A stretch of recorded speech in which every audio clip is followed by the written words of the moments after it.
अस्सलाम वालेकुम and welcome to another video on freelancing. Usually यहाँ पे मैं कहता हूँ कि अगर आप 9 to 5 जॉब से तंग आ चुके हैं तो फ्रीलांसिंग की तरफ आ जाएं। लेकिन जहाँ तक मैं पाकिस्तानी लोगों को जानता हूँ, हमारा मेजर प्रॉब्लम 9 to 5 जॉब नहीं है। हमारा मेजर प्रॉब्लम है कि हमारे पास जॉब ही नहीं है। सो कोई भी सोर्स ऑफ इनकम ना होने की वजह से फ्रीलांसिंग एक बेटर ऑप्शन है अगर हम कुछ करना चाहते हैं लाइफ में। ये वीडियो 6 सेक्शन में डिवाइड की गई है, चैप्टर्स डिस्क्रिप्शन में। The very first question that come into the mind, what is freelancing? तो जो डेफिनेशन है ना वो आपको गूगल से मिल जाएगी, लेकिन अगर उसे सिंपल अल्फाजों में बयान करें तो freelancing mostly project based work होता है। आप यूएस, यूके या किसी भी पाकिस्तानी इंडियन का क्लाइंट का प्रोजेक्ट उठाते हैं, आप उसे डिलीवर करते हैं, उसके बदले में आपको पैसे देता है। ठीक है, तो ये एक फ्रीलांसिंग का एक जनरल कंसेप्ट है। सबसे कॉमन एग्जांपल फ्रीलांसिंग की पाकिस्तान में हुआ है photographers, wedding photographers specially.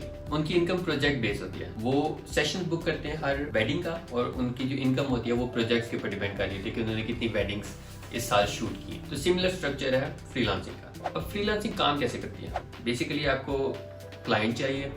Client लेने के आपके पास 2-3 ऑप्शन है। या तो आप मार्केट प्लेसेस पे जा सकते हो जैसे फाइवर, अपवर्क। दूसरा ऑप्शन आप क्लाइंट ऑनलाइन उठा सकते हो, लिंक्डइन, फेसबुक, इंस्टाग्राम एक्सेट्रा। तीसरा आप डोर टू डोर जा सकते हो, आप किसी एजेंसी के साथ कांटेक्ट कर सकते हो जिनके पास क्लाइंट्स और वो आपको क्लाइंट आगे फॉरवर्ड कर सकते हैं। ये 3-4 तरीके होते हैं जिनके आपके पास क्लाइंट आते हैं। इसके बाद आता है बेनिफिट्स क्या है फ्रीलांसिंग के। Like why would you want to have freelancing in your life? सबसे पहले इसका बेनिफिट है ना कि आपकी इनकम भी डबल हो जाती है। अब आप जितने ज्यादा प्रोजेक्ट्स मैनेज कर सकते हैं मंथ में, आपकी इनकम उतनी ज्यादा हो जाएगी। फॉर एग्जांपल, अगर आपका एक एवरेज प्रोजेक्ट लेट्स से $50 का है और आप मंथ में 100 प्रोजेक्ट्स मैनेज करते हैं तो आपकी इनकम 5000 है। लेकिन अगर आपका एवरेज प्रोजेक्ट ही $5 का है और आप पूरे मंथ में 3 से 4 प्रोजेक्ट मैनेज कर रहे हैं तो आपकी मंथली इनकम होगी $15 से $20।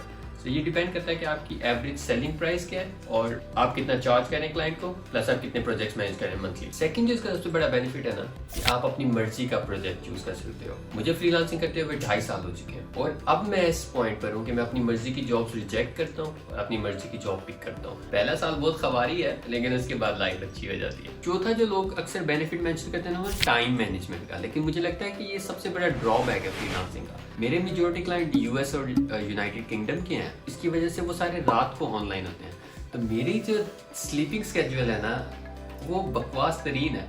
मैं पूरा दिन सोता हूँ, पूरी रात जागता हूँ, मेरा पूरा दिन मिस आउट हो जाता है। Let's switch to some popular niches. जब नीशेस की बात आती है ना तो अगर तो आपका टेक्निकल बैकग्राउंड है, आपको प्रोग्रामिंग आती है, आपके टेक्निकल स्किल्स अच्छे हैं, तो आपके लिए सबसे बेस्ट फील्ड है वेब डेवलपमेंट। आप वेबसाइट डेवलपमेंट में घुस जाओ और एवरेज प्रोजेक्ट वेब डेवलपमेंट में जब स्टार्टिंग में होते हैं तो आपको $50 से $100 के दरमियान मिलता है। लेकिन जब आप 2 साल गुजार लेते हो उस फील्ड के अंदर, आपके पास एक अच्छा क्लाइंटेल है, एक पोर्टफोलियो बिल्ड हुआ हुआ है, अब आप क्लाइंट को एनीवेयर बिटवीन $1000 to $2000 चार्ज करें, डिपेंडिंग ऑन आपकी कम्युनिकेशन किस तरह की और आपका क्लाइंट किस तरह का, क्योंकि ये बहुत सारी चीजें कम्युनिकेशन स्किल पे डिपेंड करती हैं। और भी अच्छी नीशेस हैं जैसे डिजिटल मार्केटिंग। डिजिटल मार्केटिंग इतना खूबसूरत वर्ड है ना, क्योंकि आपके पास जो क्लाइंट होता है वो रिटेनर बेसिस पे होता है। रिटेनर बेसिस का मतलब है वो मंथली बेसिस पे आपको $500 पे कर रहा है या $800 पे कर रहा है या $1000 पे कर रहा है। लेट्स से आपके पास 10 क्लाइंट है जिनके लिए आप गूगल एड्स मैनेज कर रहे हैं, हर क्लाइंट आपको $1000 पे कर रहा है, तो the math is pretty straight forward. 10 into 1000 आपके पास $10,000 आ रहे हैं मंथ के।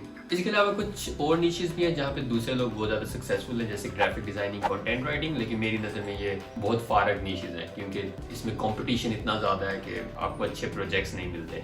ये सब कुछ सुनने के बाद ना जो क्वेश्चन आता है हमारे माइंड में वो आता है कि फ्रीलांसिंग स्टार्ट कैसे करनी है, फ्रीलांसिंग जर्नी किस तरह की होती है। अगर तो आपने फ्रीलांसिंग स्टार्ट करनी है किसी मार्केट प्लेस से जैसे फाइवर और अपवर्क, तो सबसे पहला स्टेप है अपनी प्रोफाइल सेटअप करना। क्योंकि जो आपकी प्रोफाइल है ना अपवर्क के ऊपर या फाइवर के ऊपर, उसे देख के ही क्लाइंट डिसाइड करेगा कि उसने आपके साथ काम करना है या नहीं करना। अगर आपकी प्रोफाइल के ऊपर 2016 की फेसबुक वाली प्रोफाइल पिक्चर लगी हुई है, आपने डिस्क्रिप्शन में 2 लाइनें लिखी हुई हैं, आपने कोई डिटेल नहीं डाली हुई, ऑप्टिमाइज नहीं है, सो अनफॉर्चुनेटली आपको एक अच्छा क्लाइंट नहीं मिलेगा। लेकिन अगर आपकी प्रोफाइल ऑप्टिमाइज है, आपकी प्रोफाइल पिक्चर अच्छी है, आपकी डिस्क्रिप्शन अच्छी है, आपके पास 200 रिव्यूज हैं क्लाइंट के, वो एक बेटर चीज है जिससे क्लाइंट अट्रैक्ट होता है। पहला स्टेप है अपनी प्रोफाइल सेटअप करना। दूसरा स्टेप है अपना पोर्टफोलियो बिल्ड करना। अगर आप बिल्कुल न्यू है ना और आपने किसी एक्चुअल क्लाइंट के लिए काम नहीं किया हुआ तो आपके लिए बहुत ज़्यादा प्रॉब्लम्स फेस होने वाली हैं, क्योंकि आपके पास कोई प्रोजेक्ट्स नहीं है जो आप क्लाइंट को दिखा सकते हो। इसमें अक्सर लोग कहते हैं कि आप डमी प्रोजेक्ट्स बना लो और उन डमी प्रोजेक्ट्स को शो करवा लो। जैसे अगर आप वेबसाइट डिजाइनर हो तो आप 2-3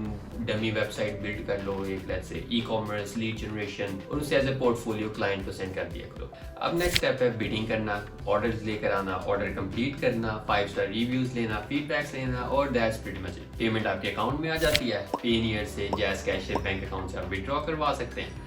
और ये है बस एक पूरा फ्रीलांसिंग का प्रोसेस। ये जितना इजी लग रहा है ना उतना है नहीं। सो जो हमारा 5वां स्टेप है इस वीडियो का वो है चैलेंजेस। आपको क्या चैलेंजेस फेस होते हैं फ्रीलांसिंग करते हुए। जो सबसे पहला चैलेंज मुझे नजर आता है ना वो है स्टेडी वर्क फ्लो, कि आपके पास कंसिस्टेंट वर्क नहीं होता।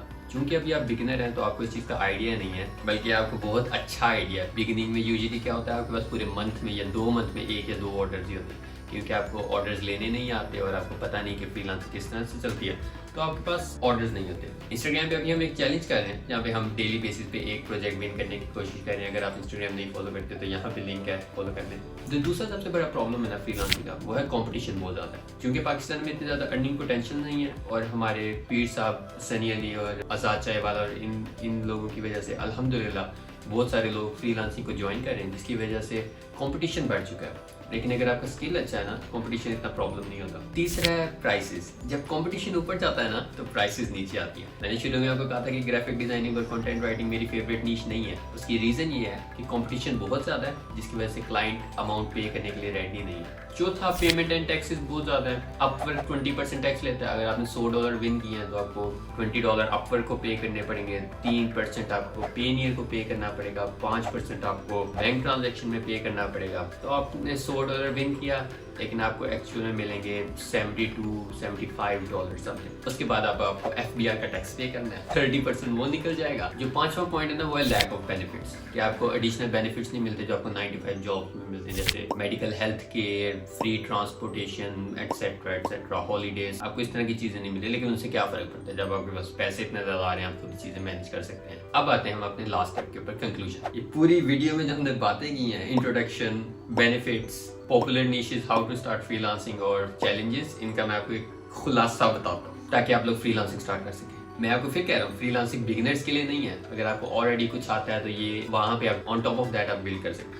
ये more like cherry on top of the cake है। लेकिन अगर आप बोलो ना मैं इससे पूरा केक बिल्ड करना है तो वो एक बहुत डिफिकल्ट टास्क है। मैंने फ्रीलांसिंग 0 से स्टार्ट की थी, एक बिल्कुल न्यू नीश के अंदर। मुझे इस नीश में सेटअप होते होते ऑलमोस्ट 2 साल लग गए, लेकिन लोगों की नज़र में फ्रीलांसिंग एक गेट रिच क्विक स्कीम है, जिसकी वजह से बहुत ज़्यादा फेलियर रेट है हमारा।